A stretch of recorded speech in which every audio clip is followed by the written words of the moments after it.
So this is part two of my conversation about peer advisory groups. And in this one, I wanted to talk more about what you actually do in a peer advisory group. So the first thing that you do when you show up to your peer group is you check in. So you put up a whiteboard, have a sign-in sheet, whatever it is, where there are three columns on that sheet. There's the business, the personal, and the issue columns. And the business and personal columns are how that person is feeling that day as far as the business goes on a scale of 1 to 10, 10 being the best, 1 being the worst, and how they're feeling on a personal note since the last meeting, which was a month ago, on a personal level, 1 to 10.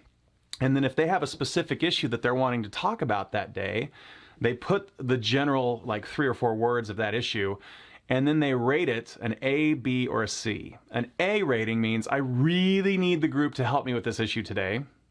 A B rating means this is important, but if there are other A issues that we need to process first and we run out of time, that's okay. But if not, I need to be next. And a C rating issue is one that's important, but it doesn't have to happen anytime soon. It's one of those things, if we get to it, great. If not, that's fine too. We'll talk about it again next month or the month after, that kind of thing. And just setting that tone is interesting because it requires the people from the group coming in to think about, how am I doing in the business this month, and how am I doing personally in this world this month, and oh my gosh, this is the thing that's been bugging me and I don't even know what to do with it. It's keeping me up at night. I need to bring this to the group, and it's an A, and here's the issue.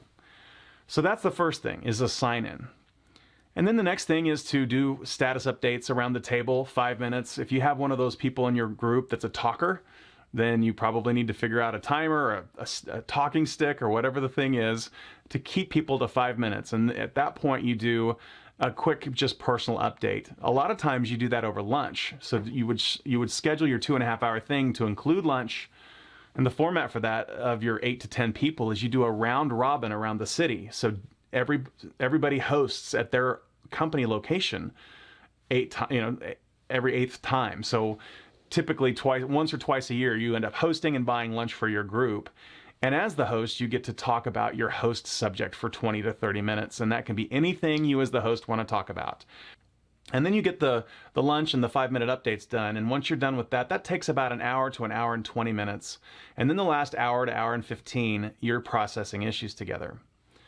All right, so I'll transition to how you process issues. I know that this video is going a little longer. I hope you've been bearing with me. A lot of people won't, but the people that are still with me, this is something that's taken me almost 2 decades to learn. So I will try to continue talking about this. And if you have more questions after this video about peer advisory groups, how to set one up, those kinds of things, reach out to me. I'd love to have a conversation about it.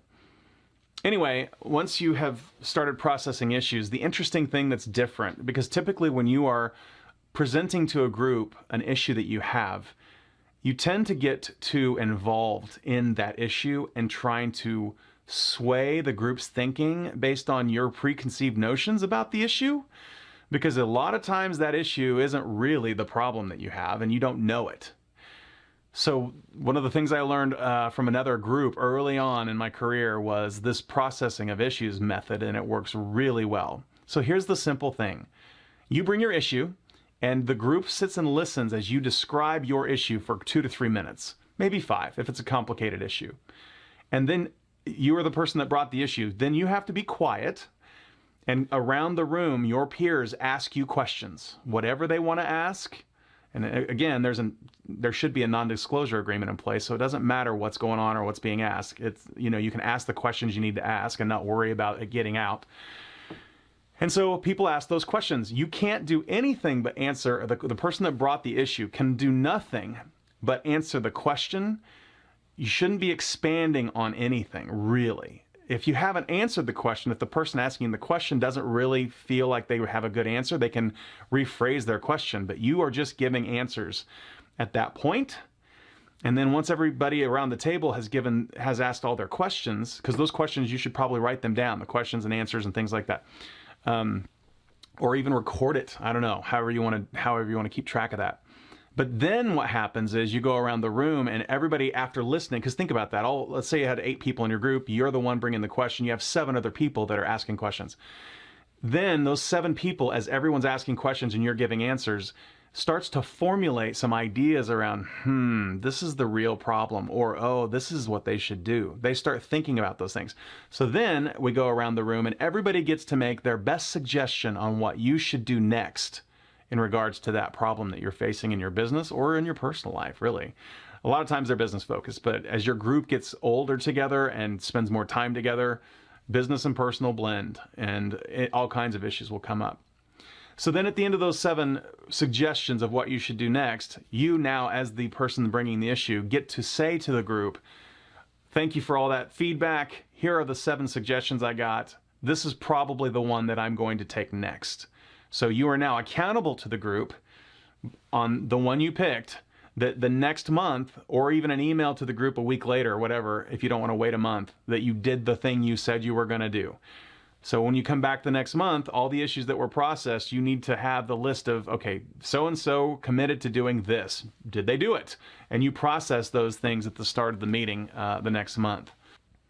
So those are 2 important things for a peer advisory group to function well. You need to sign in, and you need to process issues in a constructive and meaningful way. And I'll wrap this video up with a quick, the question I get all the time is, how do I build my own peer advisory group?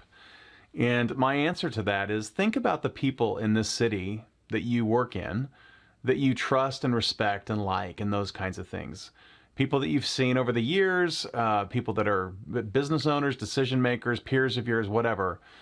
And start talking to them. Ask 4 or 5 of them, hey, I'm trying to put together a peer advisory group, and here's the goal of this peer advisory group. We're going to work on our businesses together, not in our businesses, and share knowledge, those kinds of things. And see if you can get enough people, even if it's 4 people to start, to get together on a monthly basis for 2.5 hours, and just see what happens. Follow this thing, sign in, process issues together, get to know each other deeper than just the, hi, you're so-and-so that does this company thing over here. This is what your company does.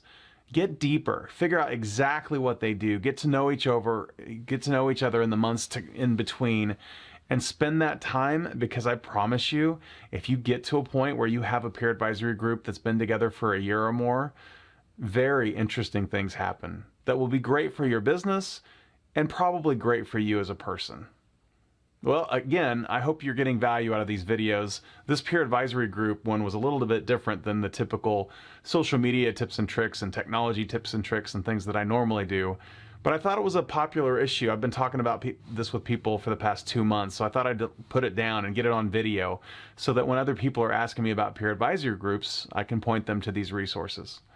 I hope you're having a great week. Talk to you soon.